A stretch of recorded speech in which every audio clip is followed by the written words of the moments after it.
छत्रपती शिवाजी महाराजांचे वडील शहाजीराजे भोसले कोण होते? जेव्हा छत्रपती शिवाजी महाराजांचे नाव घेतले जाते तेव्हा प्रत्येक मराठी माणसाची छाती अभिमानाने फुलते. पण या महान राजाला घडवणाऱ्या वडिलांविषयी तुम्हाला किती माहिती आहे?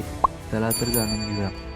शहाजीराजे भोसले यांचा प्रेरणादायी इतिहास. शहाजीराजे भोसले यांचा जन्म इसवी सन 1594 मध्ये झाला. त्यांचे वडील मालोजीराजे भोसले हे पराक्रमी सरदार होते. लहानपणापासून शहाजीराजे यांनी घोडेस्वारी, तलवारबाजी आणि युद्धकलेत प्रावीण्य मिळवले. त्या काळात दख्खनमध्ये निजामशाही, आदिलशाही आणि मुघल यांच्यात सतत संघर्ष सुरू होता. अशा कठीण परिस्थितीत शहाजीराजे यांनी आपल्या पराक्रमामुळे एक कुशल सेनापती म्हणून नाव मिळवले.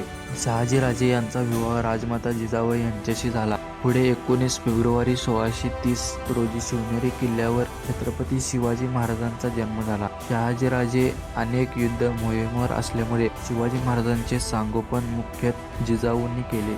मात्र शहाजीराजांनी पुण्याची जहागीर, विश्वासू मावळे आणि स्वराज्य उभारण्यासाठी आवश्यक आधार उपलब्ध करून दिला. शिवाजी महाराजांच्या नेतृत्वात दिसणारे धैर्य, युद्धनीती आणि दूरदृष्टी यामागे शहाजीराजांच्या अनुभवाची मोठा वाटा आहे. इसवी सन 1664 मध्ये कर्नाटकातील कोडगेरी येथे शिकारी दरम्यान घोड्यावरून पडल्यामुळे शहाजीराजांचे निधन झाले. पण त्यांनी घालून दिलेला पाया पुढे शिवाजी महाराजांनी स्वराज्याच्या रूपाने भक्कम उभारला. म्हणूनच शहाजीराजे भोसले हे केवळ शिवाजी महाराजांचे वडील नव्हते, तर स्वराज्याच्या पायाभरणीतील एक महत्त्वाचे शिल्पकार होते.